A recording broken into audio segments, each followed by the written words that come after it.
अस्सलाम वालेकुम, मैं हूं लियाकत राजपर।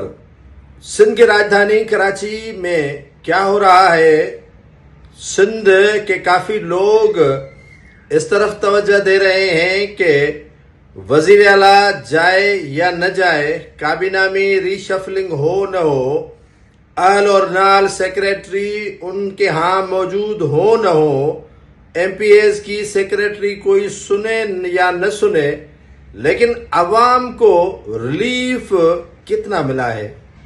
चीफ सेक्रेटरी और वजीर आला सिंध मुराद अली शाह के दरमियान जो गठजोड़ है, उसने सिंध के अवाम को कितना फायदा दिया है या पिसल के रख दिया है। सिंध के अंदर चंद वुज़रा को छोड़कर, 3 वुज़रा को छोड़कर बाकी वुज़रा की जो ओहदे हैं या उनके जो काम है वो सेक्रेटरीज के जरिए कौन चलाता है। 20 और 21 ग्रेड के अहल अफसरान साइड हुए हैं और उनकी जगह पर काफी अरसे से उन नाल अफसरान को तैनात किया गया है जो या तो वजीर आला सिंध के मंजूर नजर हैं या चीफ सेक्रेटरी सिंध के। चीफ सेक्रेटरी सिंध खुद काफी वजारतें चला रहे हैं और भी काफी चीजें हैं जो खुलकर आहिस्ता आहिस्ता मार्केट में आ रही हैं। अब चलते हैं 2018 और 24 तक, तो उसमें कुछ न कुछ अवाम के मसाइल हल किए जा रहे थे, लेकिन जैसे डॉक्टर बहादुर डायरी ने कहा कि वो जब सेक्रेटेरिएट जाते हैं तो सेक्रेटरी ही मौजूद नहीं होते और पता नहीं फोन उठाने से भी उनको परेशानियां होती हैं। एमपीएस के साथ सुन ले कि ये हशर है, ये सेक्रेटरी उन्होंने कहा, लेकिन चीफ सेक्रेटरी का नाम उन्होंने नहीं लिया। नाम चीफ सेक्रेटरी का वो लेना चाह रहे थे, आसिफ हैदर शाह का, लेकिन बहादुर डायरी ने बात को जो है वो रुमाल में लपेट कर जो है वो असेंबली के अंदर आवाज बुलंद की कि अगर मैं चीफ सेक्रेटरी का नाम लूंगा तो शायद चीफ सेक्रेटरी तो नाराज हो ही जाएंगे, लेकिन वजीर आला सिंध भी उनको नहीं छोड़ेंगे। चीफ सेक्रेटरी सिंध ने अपने ही मातहत जो सेक्रेटरी लगाए हैं वो मनपसंद है। 21 और 22 ग्रेड के जो अफसरान हैं वो परेशान है। काफी लोगों ने ये आवाज बुलंद कर दी है कि हमारे तो मसाइल यूं के तू हैं, जो चीफ सेक्रेटरी एमपीएस को टाइम लेकर आना पड़ता है, उनके यहाँ टाइम के बगैर किसी एमपीए के साथ नहीं मिल रहा है, तो समझ लें कि बाकी अवाम का क्या होगा।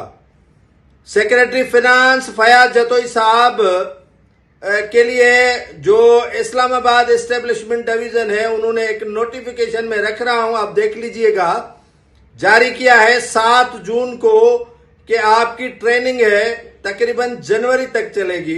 तो ये मौसूफ काफी परेशान हो चुके हैं क्योंकि ये चाह रहे हैं कि ये सेक्रेटरी फाइनेंस की जो सीट है उनको मोरूसियत में मिली है, जैसे पार्टी क्यादत मोरूसियत में मिलती है, तो ये सेक्रेटरी फाइनेंस की सीट भी उसे मोरूसियत में मिली है और उसे कैसे वो छोड़कर जा सकते हैं, कैसे वो किसी और को दे सकते हैं और कैसे वो हिसाब लेंगे जो उन्होंने रिलीजिंग पर लेना शुरू कर रखा है काफी अरसे से।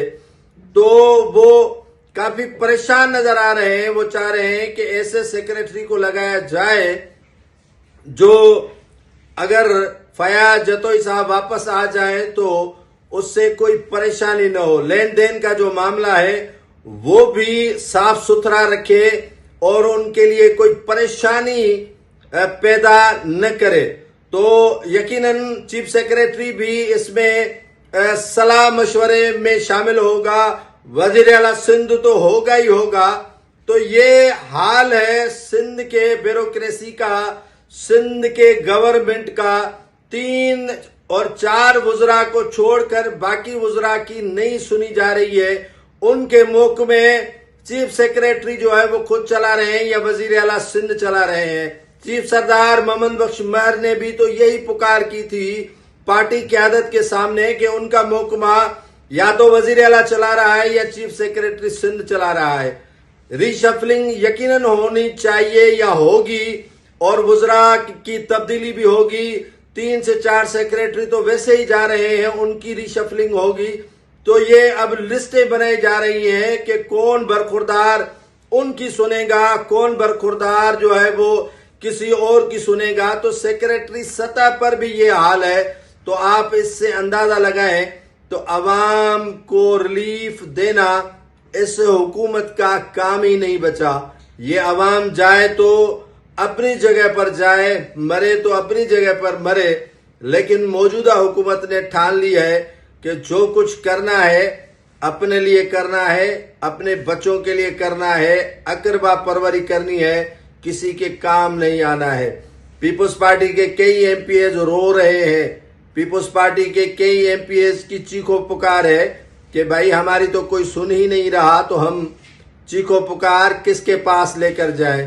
ادی کے پاس ٹائم نہیں, بلاول کے پاس ٹائم نہیں, زرداری صاحب ٹائم دیتے نہیں, تو شکایات لے کر جائے کہاں.